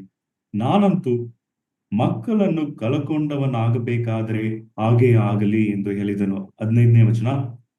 ಆ ಮನುಷ್ಯರು ಆ ಕಾಣಿಕೆಯ ವಸ್ತುಗಳನ್ನು ಸಿದ್ಧಪಡಿಸಿ 2ರಷ್ಟು ಹಣವನ್ನು ತೆಗೆದುಕೊಂಡು ಬೆನ್ಯಾಮೀನನನ್ನು ತಮ್ಮ ಜೊತೆಯಲ್ಲಿ ಕರೆಕೊಂಡು ಹೊರಟು ಐಗುಪ್ತ ದೇಶಕ್ಕೆ ಸೇರಿ ಯೋಸೇಫನ ಎದುರಿನಲ್ಲಿ ನಿಂತುಕೊಂಡರು. So even though when Reuben said Jacob didn't believe him or trust him. He was not willing. Now, when Judah explained and he became the surety, Jacob's mind is changed. ರೂಬೇನನು ಈ ಮಾತನ್ನು ಹೇಳಿದಾಗ ಯಾಕೋಬನಿಗೆ ಆ ಅವನ ಮೇಲೆ ಮನಸ್ಸಿರ್ಲಿಕ್ಕೆ ಸಾಧ್ಯವಾಗಲಿಲ್ಲ. ಆದ್ರೆ ಯೆಹೂದನು ಈ ಮಾತನ್ನು ಹೇಳಿದಾಗ ಆ ಮಾತಿನ ಗಂಭೀರತೆ ಅರ್ಥವನ್ನು ಆತನು ಯಾಕೋಬನು ತಿಳ್ಕೊಂಡನು. And now Jacob said, you please take some present, some nuts, some honey, some spice, and go and give it as a gift. ಯಾಕೋಬನು ಈಗ ಹೇಳುವುದೇನೆಂದ್ರೆ, ನೀವು ಈ ದೇಶದಲ್ಲಿ ದೊರಕುವ ಶ್ರೇಷ್ಠವಾದ ವಸ್ತುಗಳಲ್ಲಿ ಕೆಲವು ಕಾಣಿಕೆಯನ್ನು, ಕೆಲವು ನಟ್ಸ್, ಒಣಗಿದ ಒಂದು ನಟ್ಸ್ ಅನ್ನು ತೆಗೆದುಕೊಂಡು ಹೋಗಿ ಮತ್ತು ಹಣವನ್ನು ಸಹ ತೆಗೆದುಕೊಂಡು ಹೋಗಿರಿ ಎಂಬುದಾಗಿ ಹೇಳುತ್ತಿದ್ದಾನೆ. Now Jacob is still the same Jacob in some aspect. ಯಾಕೋಬನು ಇನ್ನು ಕೆಲವು ವಿಷಯಗಳಲ್ಲಿ ಹಾಲೆ ಯಾಕೋಬನಾಗಿದ್ದಾನೆ. Remember when he was going to meet Esau, his brother, with the fear, he sent some gift before. So he is thinking that his gift will pacify the ruler.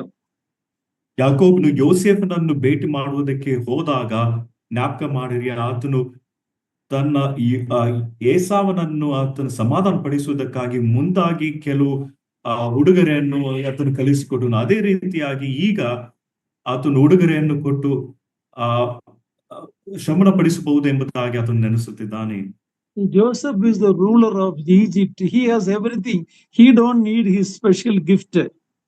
ಯೋಸೇಫನು ಐಗುಪ್ತ ದೇಶದ ಅಧಿಕಾರಿಯಾಗಿದ್ದಾನೆ, ಆಡಳಿತ ಮಾಡುವವನಾಗಿದ್ದಾನೆ.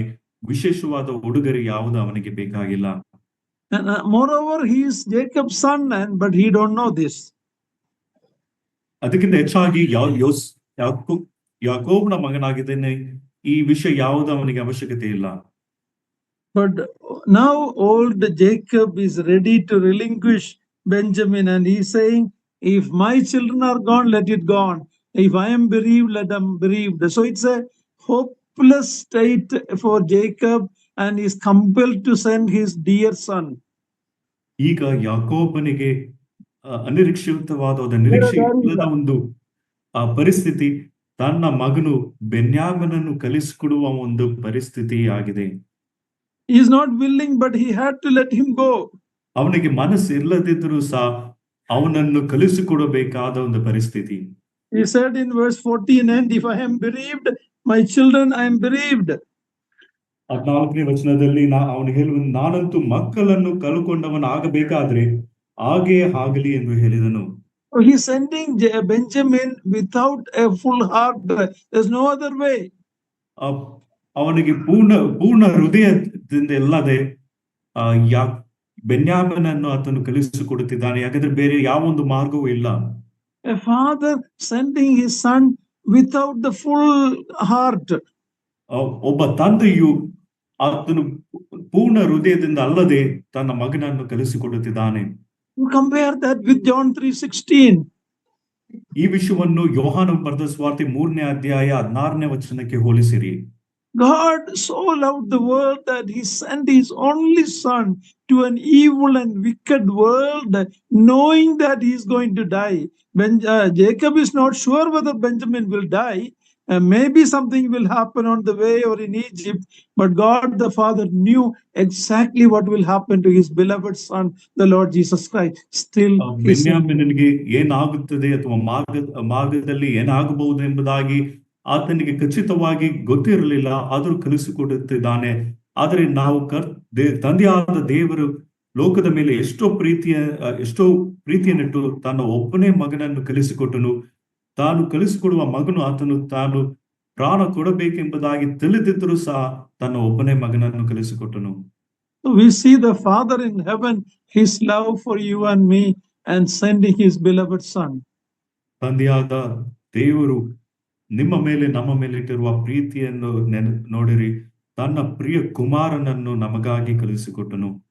Now we see the dramatic movement came. These brothers with Benjamin coming, and they came to Joseph, and they are bowing down again before him.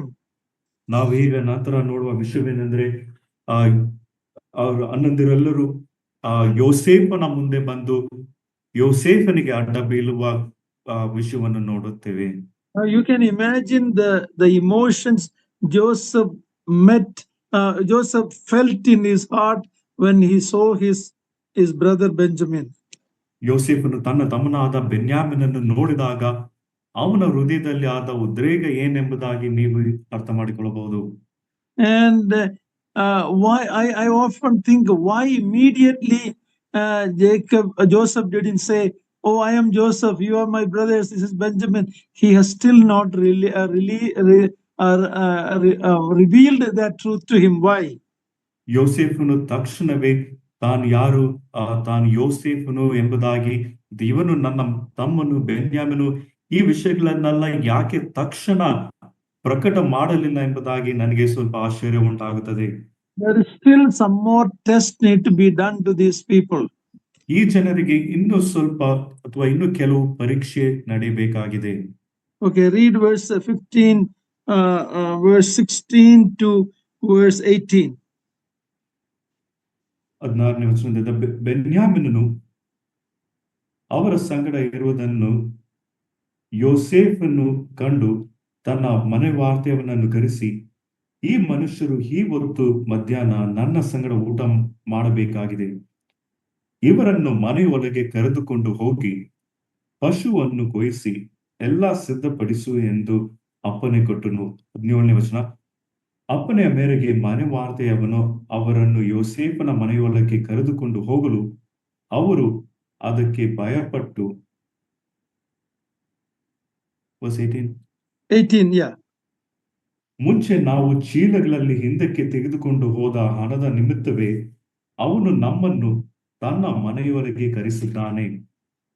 ನಮ್ಮ ಮೇಲೆ ಪಕ್ಕನೆ ಬಿದ್ದು ನಮ್ಮನ್ನು ಕತ್ತೆಗಳ ಸಹಿತವಾಗಿ ಹಿಡಿಸಿ ಗುಲಾಮರನ್ನಾಗಿ ಮಾಡಿಕೊಳ್ಳಬೇಕೆಂದಿದ್ದಾನೆಂಬುದಾಗಿ ತಮ್ಮೊಳಗೆ ಮಾತಾಡಿಕೊಂಡರು. It's an amazing dramatic thing happening in before them.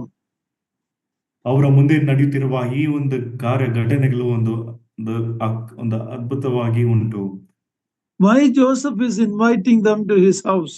ಯೋಸೇಫನು ಇವರೆಲ್ಲರನ್ನು ತನ್ನ ಮನೆಗೆ ಯಾಕೆ ಆಹ್ವಾನ ಮಾಡುತ್ತಿದ್ದಾನೆ? It is very obvious that Joseph want to talk to them in the privacy of his own house. ಇಲ್ಲಿ ಸ್ಪಷ್ಟವಾಗಿ ಯೋಸೇಫನು ತನ್ನ ಮನೆಯಲ್ಲಿ ಇವರೊಂದಿಗೆ ಏಕಾಂಗಿಯಾಗಿ ಅಥವಾ ಪ್ರತ್ಯೇಕವಾಗಿ ಮಾತನಾಡಬೇಕೆಂಬುದಾಗಿ ಬಯಸಿದನು. But they were afraid. ಆದ್ರೆ ಅವರೆಲ್ಲರೂ ಭಯದಿಂದಿದ್ದರು. They were panicking. What is happening? ಇಲ್ಲಿ ನಡೆಯುತ್ತಿರುವ ವಿಷಯವೇನೆಂಬುದಾಗಿ ನೋಡಿ ಅವರು ಹೆದರಿದರು. Earlier Joseph dealt harshly with them. What is he going to? Is he going to take our asses, our donkey, everything? They are afraid. ಇದಕ್ಕೆ ಮುಂಚಿತವಾಗಿ ಯೋಸೇಫನು ಅವರೊಂದಿಗೆ ಕಠಿಣವಾಗಿ ವರ್ತಿಸಿಕೊಂಡನು. ಈಗ ನಮ್ಮ ಕತ್ತೆ ಒಂಟೆಗಳನ್ನೆಲ್ಲ ತೆಗೆದುಕೊಳ್ಳಬೇಕೆಂಬುದಾಗಿ ಇದ್ದಾನೋ ಎಂಬುದಾಗಿ ಭಯದಿಂದಿದ್ದರು. Just imagine this again, like earlier when they found the money in the bag of their grain. Remember, that would have been a good news, but they were afraid.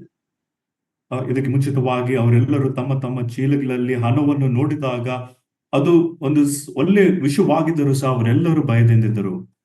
Now this is also an amazing thing. Ordinarily, if somebody, a big authority, invite somebody to their house, we will be very happy. ಇದು ಸಹ ಸಂತೋಷಕರವಾದ ಒಂದು ವಿಷಯವಾಗಿದೆ. ಯಾಕೆಂದ್ರೆ ಒಬ್ಬ ದೊಡ್ಡ ಅಧಿಕಾರಿ ಅವರು ತಮ್ಮ ಮನೆಗೆ ನಮ್ಮನ್ನು ಕರೆಯುವುದಾದ್ರೆ ಅದೊಂದು ಸಂತೋಷಕರವಾದ ವಿಷಯವಾಗಿದೆ. And especially to the dining room, to come and eat with them. Oh, we will be very happy if the President Trump invite us to the White House, or Indian President invite us to Rashtrapati Bhavan. We will tell everybody, we will be very happy. But these brothers are terrified. Think about that.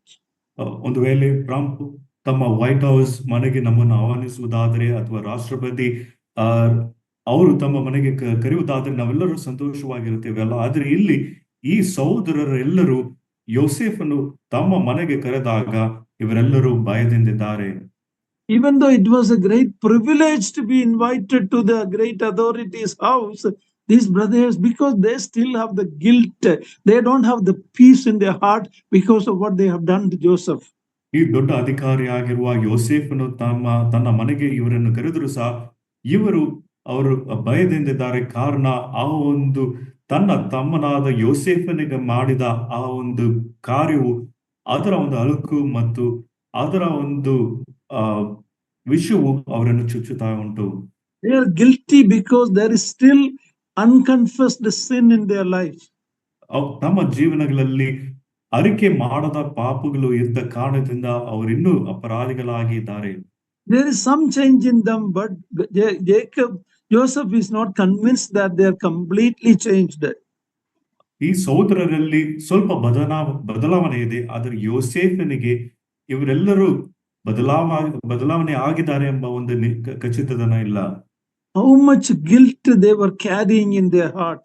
ಅವರ ಹೃದಯಗಳಲ್ಲಿ ಎಷ್ಟು ಅಪರಾಧ ಒಂದು ಅಳುಕನ್ನು ಅವರು ಹೊರುವವರಾಗಿದ್ದಾರೆ. They not only sold Joseph as a slave, ಯೋಸೇಫನನ್ನು ಗುಲಾಮನಾಗಿ ಮಾರಿಬಿಡುವುದು ಮಾತ್ರವಲ್ಲದೆ, all these years they kept it secret, they lied to their father. ಈ ಎಲ್ಲಾ ವರ್ಷಗಳು ಆ ಕಾರ್ಯವನ್ನು ರಹಸ್ಯವಾಗಿ ಇಟ್ಟು ತಂದೆಗೂ ಸಹ ಸುಳ್ಳಾಡಿದರು. No peace when we have hidden sins that we are not ready to confess.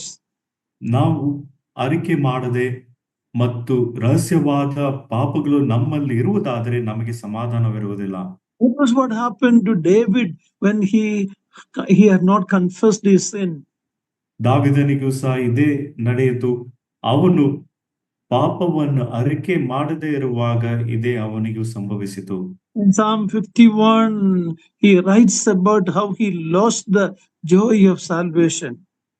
51ನೇ ಕೀರ್ತನೆಯಲ್ಲಿ ದಾವಿದನು ತನ್ನ ರಕ್ಷಣಾ ಆನಂದವನ್ನು ಹೇಗೆ ಕಳುಕೊಂಡನೆಂಬುದಾಗಿ ಬರೆಯುತ್ತಿದ್ದಾನೆ. Once sin takes away the joy in our heart.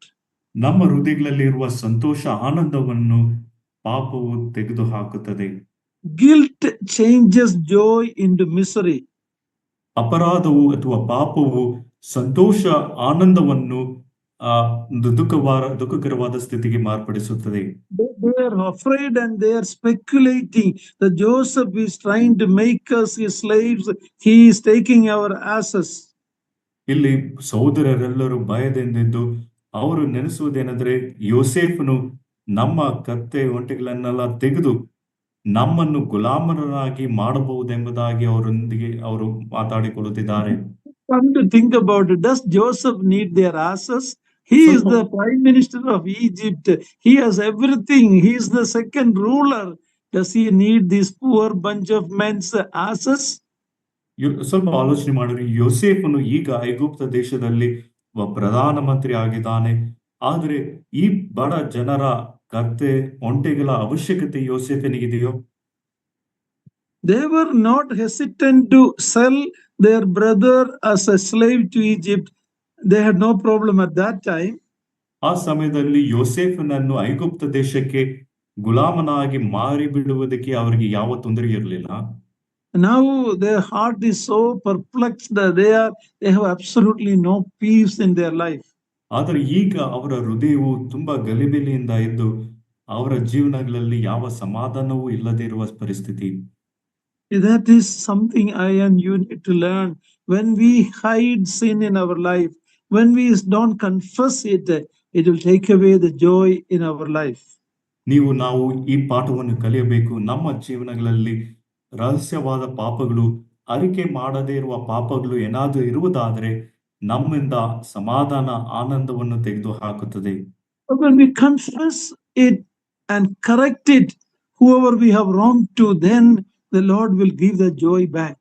ಆದರೆ ನಾವು ಅರಿಕೆ ಮಾಡಿ ಯಾರ ವಿರುದ್ಧವಾಗಿ ಪಾಪ ಮಾಡಿದ್ದೇವೋ ಅವರೊಂದಿಗೆ ಅರಿಕೆ ಮಾಡಿ ಬಿಟ್ಟು ಬಿಡುವುದಾದರೆ ದೇವರು ನಮಗೆ ಆನಂದ ಸಂತೋಷವನ್ನು ಹಿಂತಿರುಗಿ ಕೊಡುತ್ತಾನೆ.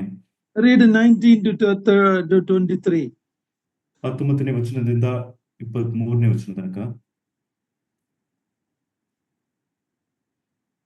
ಮನೆ ಬಾಗಿಲಲ್ಲಿದ್ದ ಮನೆ ವಾರ್ತೆಯವನ ಬಳಿಗೆ ಹೋಗಿ ಅವನಿಗೆ, ಅಯ್ಯ, ಮೊದಲು ಒಂದು ಸಾರಿ ಆಹಾರ ಪದಾರ್ಥಗಳನ್ನು ಕೊಂಡುಕೊಳ್ಳುವುದಕ್ಕೆ ಬಂದಿದ್ದೆವು. ನಾವು ಹೊರಟು ಹೋದ ನಂತರ ಇಳಿದುಕೊಂಡಿದ್ದ ಒಂದು ಸ್ಥಳದಲ್ಲಿ ನಮ್ಮ ಚೀಲಗಳನ್ನು ಬಿಚ್ಚಿ ನೋಡಿದಾಗ ಪ್ರತಿಯೊಬ್ಬನ ಹಣವು ತೂಕದಲ್ಲಿ ಏನೂ ಕಡಿಮೆ ಇಲ್ಲದೆ ಅವನವನ ಚೀಲದಲ್ಲೇ ಇತ್ತು. ಅದನ್ನು ತಿರುಗಿ ತಂದಿದ್ದೇವೆ. ದವಸವನ್ನು ಕೊಂಡುಕೊಳ್ಳುವುದಕ್ಕೆ ಬೇರೆ ಹಣವನ್ನು ತಂದಿದ್ದೇವೆ. ಆ ಹಣವನ್ನು ನಮ್ಮ ಚೀಲಗಳಲ್ಲಿ ಯಾರು ಇಟ್ಟರೋ ನಮಗೆ ತಿಳಿಯದು ಎಂದು ಹೇಳಿದರು. ಅದಕ್ಕೆ ಅವನು, ಸಮಾಧಾನವಾಗಿರಿ, ನೀವೇನು ಹೆದರಬೇಡಿರಿ. ನಿಮ್ಮ ತಂದೆಗೂ ನಿಮಗೂ ದೇವರಾಗಿರುವ ಆತನು ನಿಮ್ಮ ಚೀಲಗಳಲ್ಲಿ ನಿಕ್ಷೇಪ ಸಿಕ್ಕುವಂತೆ ಅನುಗ್ರಹಿಸಿದ್ದಾನೆ. ನಿಮ್ಮ ಹಣವು ನನಗೆ ಮುಟ್ಟಿತು ಎಂದು ಹೇಳಿ ಸಿಮ್ಯೋನನನ್ನು ಅವರ ಬಳಿಗೆ ಕರೆಕೊಂಡು ಬಂದು. Now here we read that they are explaining their matter to the steward of Joseph's house. ಯೋಸೇಫನ ಮನೆಯ ವಾರ್ತೆಯವನಿಗೆ ಈ ಎಲ್ಲಾ ವಿಷಯಗಳನ್ನು ಸಹೋದರರು ಅವರು ವಿವರಿಸುತ್ತಿದ್ದಾರೆ. They are explaining and pleading with him, hoping that he will do something for them. ಈ ಸಹೋದರರೆಲ್ಲರೂ ಆ ಮನೆ ವಾರ್ತೆಯವನಿಗೆ ಹೇಳಿ ವಿವರಿಸುತ್ತಿದ್ದಾರೆ.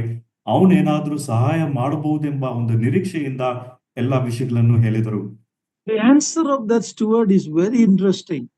ಆದ್ರೆ ಆ ಮನೆ ವಾರ್ತೆಯವನ ಉತ್ತರ ತುಂಬಾ ಅದ್ಭುತವಾಗಿದೆ. Now he is Joseph's steward. ಇವನು ಯೋಸೇಫನ ಮನೆ ವಾರ್ತೆಯವನು. Now apparently by the time that he worked for Joseph, he had some understanding about the God of Joseph. ಯೋಸೇಫನಿಗಾಗಿ ಇವನು ಕೆಲಸ ಮಾಡಿದ ಈ ಸಮಯದಲ್ಲಿ ಯೋಸೇಫನ ದೇವರು ಯಾರೆಂಬ ಸ್ವಲ್ಪ ಮಟ್ಟಿಗೆ ಅರ್ಥವಾಗಿದೆ. He's telling, your God has kept that in your bag. So he has, through the influence of Joseph in Egypt, the Egyptian man came to understand the true and living God. ಐಗುಪ್ತ ದೇಶದಲ್ಲಿ ಯೋಸೇಫನ ಪ್ರಭಾವದ ಮೂಲಕ ಈ ಐಗುಪ್ತನಿಗೆ ಇಸ್ರಾಯೇಲ್ ದೇವರಾದ ವಿಷಯವಾದ ಸ್ವಲ್ಪ ಅರ್ಥೈಸುವಿಕೆ ಉಂಟಾಗಿದೆ. ಕಾರಣ ಆತನು ಹೇಳುವುದೇನೆಂದ್ರೆ, ನಿಮಗೂ ತಂದೆಗೂ ದೇವರಾಗಿರುವ ಆತನೇ ನಿಮ್ಮ ಚೀಲಗಳಲ್ಲಿ ನಿಕ್ಷೇಪ ಸಿಕ್ಕುವಂತೆ ಅನುಗ್ರಹಿಸಿದ್ದಾನೆ ಎಂಬುದಾಗಿ. And this is an important truth in our life. When people work for us, when we are in some office or wherever it is, do we make use of the opportunity to make known the true and living God? ಇದು ನಮಗೂ ಸಹ ಪಾಠವಾಗಿದೆ. ನಮ್ಮ ಸಂಗಡ ಕೆಲಸ ಮಾಡುವವರು ಅಥವಾ ನಮ್ಮ ಅಡಿಯಲ್ಲಿ ಕೆಲಸ ಮಾಡುವವರಿಗೆ ನಿಜವಾದ ದೇವರು ಕರ್ತನಾದ ಯೇಸು ಕ್ರಿಸ್ತನ ಕುರಿತಾಗಿ ಅವರಿಗೆ ಹೇಳುವ ಅಥವಾ ಅವರಿಗೆ ತೋರಿಸುವ ಒಂದು ವಿಷಯವು ನಾವು ಮಾಡುತ್ತಿದ್ದೆವು. Remember, Joseph always took the opportunity to talk about the God of Israel. ಯೋಸೇಫನು ಯಾವಾಗಲೂ ಇಸ್ರಾಯೇಲ್ ದೇವರ ಕುರಿತಾಗಿ ಮಾತನಾಡುವುದಕ್ಕೆ ಅವಕಾಶವನ್ನು ತೆಗೆದುಕೊಂಡನು. He spoke in Potiphar's house to Potiphar's wife.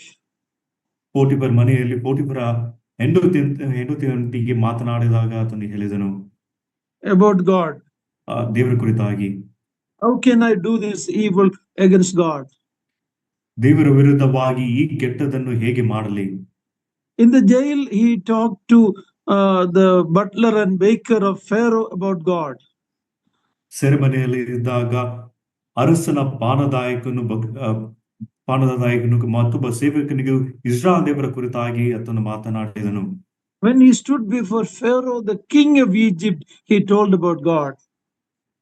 ಫರೋಹನ ಮುಂದೆ, ಐಗುಪ್ತ ದೇಶದ ಅರಸನ ಮುಂದೆ ನಿಂತಾಗ ಇಸ್ರಾಯೇಲ್ ದೇವರ ಕುರಿತಾಗಿ ಮಾತನಾಡಿದನು. Now his own steward came to know about the living God because of Joseph's opportunity to share the God of Israel.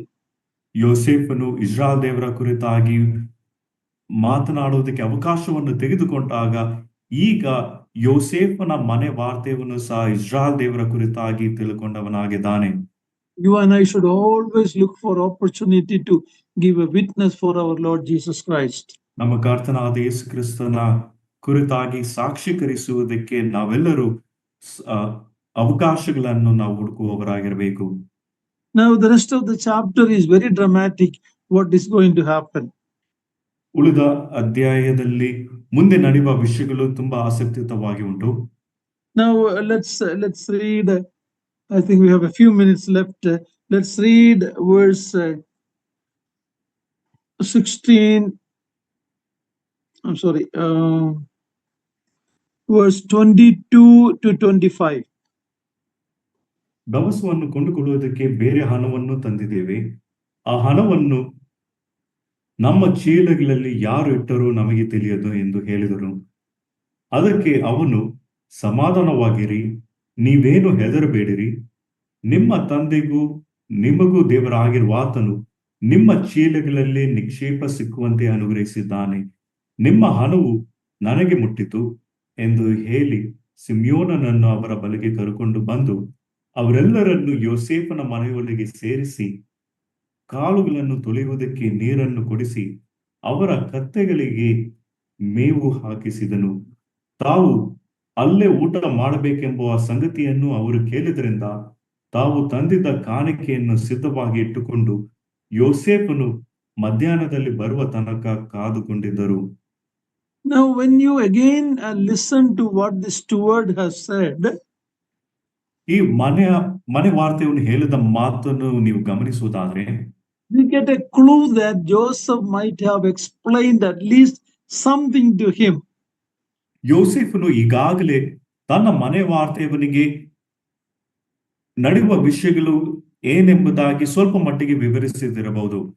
Otherwise, how can this man tell like that? ಇಲ್ಲದಿದ್ರೆ ಹೇಗೆ ಈ ಮನೆ ವಾರ್ತೆಯನ್ನು ಈ ಮಾತು ಹೇಳಲಿಕ್ಕೆ ಸಾಧ್ಯವಿದೆ?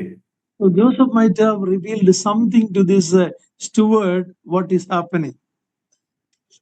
ಅಲ್ಲಿ ನಡೆಯುತ್ತಿರುವ ಕಾರ್ಯವೇನೆಂಬುದಾಗಿ ಸ್ವಲ್ಪ ಮಟ್ಟಿಗೆ ಯೋಸೇಫನು ತನ್ನ ಮನೆ ವಾರ್ತೆಯವನಿಗೆ ಪ್ರಕಟಿಸಿರಬಹುದು. So they brought them inside the house and gave them water to wash their feet, gave their donkeys fodder, and the men prepared the present for waiting for Joseph. ಅವರೆಲ್ಲರನ್ನು ಯೋಸೇಫನ ಮನೆಯೊಳಗೆ ಸೇರಿಸಿ ಕಾಲುಗಳನ್ನು ತೊಳೆಯುವುದಕ್ಕೆ ನೀರನ್ನು ಕೊಡಿಸಿದರು, ಅವರ ಕತ್ತೆಗಳಿಗೆ ಮೇವು ಹಾಕಿಸಿದನು ಮತ್ತು ತಾವು ಅಲ್ಲೇ ಊಟ ಮಾಡಬೇಕೆಂಬ ಸಂಗತಿಯನ್ನು ಸಹ ಅವರಿಗೆ ಹೇಳಿದನು. The food washing we see in Abraham's life, in Lot's home, in the Laban's house, we see all this. ಅಬ್ರಹಾಮನ ಜೀವಿತದಲ್ಲಿಯೂ ಲೋಟನ ಮನೆಯಲ್ಲಿಯೂ ಲಾಬಾನನ ಜೀವಿತದಲ್ಲಿಯೂ ಕಾಲು ತೊಳೆಯುವ ವಿಷಯವಾಗಿ ನಾವು ನೋಡಿದ್ದೇವೆ. John 13 we see Jesus washing the feet of the disciples. ಯೋಹಾನ್ ಬರೆದ ಸುವಾರ್ತೆ 3ನೇ ಅಧ್ಯಾಯದಲ್ಲಿ ಕರ್ತನಾದ ಯೇಸು ಕ್ರಿಸ್ತನು ಶಿಷ್ಯರ ಪಾದಗಳನ್ನು ತೊಳೆದನು. That was the culture in those days with these people. ಆ ದಿನಗಳಲ್ಲಿ ಈ ಜನರು ಇಂಥ ಸಂಪ್ರದಾಯ ಅವರ ಮಧ್ಯದಲ್ಲಿತ್ತು. So they kept the present all ready to meet Joseph. ಅವರು ತಂದಿದ್ದ ಕಾಣಿಕೆಯನ್ನೆಲ್ಲ ಸಿದ್ಧವಾಗಿ ಇಟ್ಟುಕೊಂಡು ಯೋಸೇಫನನ್ನು ಭೇಟಿ ಮಾಡುವುದಕ್ಕೆ ಅವರು ಕಾದಿದ್ದರು. Read verse 26 and 27 and 28. 26ನೇ ವಚನದಿಂದ 28. ಯೋಸೇಫನು ಮನೆಗೆ ಬಂದಾಗ ಅವರು ಕಾಣಿಕೆಯನ್ನು ಮನೆಯೊಳಕ್ಕೆ ತಂದುಕೊಟ್ಟು ಅವನ ಮುಂದೆ ಅಡ್ಡಬಿದ್ದರು. ಅವನು ಅವರ ಯೋಗಕ್ಷೇಮವನ್ನು ವಿಚಾರಿಸಿ, ನೀವು ಹೇಳಿದ ಮುದುಕನಾಗಿರುವ ನಿಮ್ಮ ತಂದೆಗೆ ಕ್ಷೇಮವು, ಅವನು ಇನ್ನೂ ಬದುಕಿದ್ದಾನೋ ಎಂದು ಕೇಳಲು ಅವರು ಬೊಗ್ಗಿ ನಮಸ್ಕಾರ ಮಾಡಿ, ನಿನ್ನ ಸೇವಕನಾದ ನಮ್ಮ ತಂದೆಗೆ ಕ್ಷೇಮ, ಅವನು ಇನ್ನೂ ಇದ್ದಾನೆ ಅಂದರು. They again came, when Joseph came, they bowed down to him. ಯೋಸೇಫನು ಮನೆಗೆ ಬಂದಾಗ ಅವರೆಲ್ಲರೂ ಅವನಿಗೆ ಅಡ್ಡ ಬಿದ್ದರು. Joseph very well remembered the boyhood dream that he had, and now it is fulfilling. They are bowing down to him again and again. ಯೋಸೇಫನು ತಾನು ಒಬ್ಬ ಚಿಕ್ಕ ಬಾಲಕನಾಗಿದ್ದಾಗ, ಯವನಸ್ಥನಾಗಿದ್ದಾಗ ಅವನಿಗೆ ಬಿದ್ದ ಕನಸನ್ನು ನೆನಪು ಮಾಡಿಕೊಂಡು ಈಗ ಇವರೆಲ್ಲರೂ ಅಡ್ಡ ಬಿದ್ದಾಗ ಆ ಕನಸು ನೆರವೇರಿತು. He's asking about their father. ತಂದೆಯ ಕ್ಷೇಮವನ್ನು ವಿಚಾರಿಸುತ್ತಿದ್ದಾನೆ. Because that father is his father also. ಯಾಕೆಂದ್ರೆ ಆ ತಂದೆಯು ಯೋಸೇಫನಿಗೂ ತಂದೆಯಾಗಿದ್ದಾನೆ. And verse 28 we read that they said, yeah, our father is well, he is alive. They bowed down and made homage. ತಂದೆಯು ಅಥವಾ ಆತನು ಜೀವದಿಂದಿದ್ದಾನೆ, ಆತನಿಗೆ ಕ್ಷೇಮ ಎಂಬುದಾಗಿ ಹೇಳಿ ಅವರೆಲ್ಲರೂ ಬೊಗ್ಗಿ ನಮಸ್ಕಾರ ಮಾಡಿದರು. Our time is finishing, so I will close it here. We will continue, Lord willing, next week. ನಮ್ಮ ಸಮಯದಲ್ಲಿ ಮುಗಿತು. ನಾನಿಲ್ಲಿ ನಿಲ್ಲಿಸುತ್ತೇನೆ. ಮುಂದಿನ ವಾರ ದೇವರ ಚಿತ್ತವಿರುವುದಾದರೆ ಮುಂದುವರಿಸುತ್ತೇನೆ. How many practical things we can learn from these incidents? ಈ ಘಟನೆಗಳಿಂದ ನಾವು ಎಷ್ಟು ಪ್ರಾಯೋಗಿಕವಾದ ಪಾಠಗಳನ್ನು ಕಲಿಯಬಹುದು. We have a God who discipline us when we are wrong, but he disciplines us with his love. ನಾವು ತಪ್ಪಿ ಹೋದಾಗ ನಮ್ಮನ್ನು ಶಿಸ್ತು ಕ್ರಮಪಡಿಸುವುದಕ್ಕೆ ತಂದೆಯಾದ ದೇವರು, ಪ್ರೀತಿ ಸ್ವರೂಪನಾದ ದೇವರು ನಮಗಿದ್ದಾನೆ. ಪ್ರೀತಿಯಿಂದ ನಮ್ಮನ್ನು ಶಿಸ್ತು ಕ್ರಮಪಡಿಸುತ್ತಾನೆ. Many things we don't know why it's happening, but God knows it. He is in control. All things work for good to those who love him, those who are the called. Let's trust that and believe in God. ಅನೇಕ ವಿಷಯಗಳು ನಡೆಯುವಾಗ ನಮಗೆ ಯಾಕೆ ನಡೆಯುತ್ತದೆ ಎಂಬುದಾಗಿ ನಮಗೆ ಗೊತ್ತಿಲ್ಲದೆ ಇರಬಹುದು. ಆದರೆ ಆತನನ್ನು ಪ್ರೀತಿಸುವವರ ಹಿತಕ್ಕಾಗಿ ಎಲ್ಲವೂ ಕಾರ್ಯವು ಅದು ನಮ್ಮ ಅನುಕೂಲತೆಗಾಗಿ ಅದು ನಡೆಯುತ್ತದೆ ಎಂಬುದಾಗಿ ತಿಳಿದು ದೇವರನ್ನು ನಂಬೋಣ. ದೇವರ ಮೇಲೆ ನಾವು ಭರವಸೆ ಇಡೋಣ. What a wonderful God we have. ಎಂತ ಅದ್ಭುತವಾದ ದೇವರು ನಮಗಿದ್ದಾನೆ.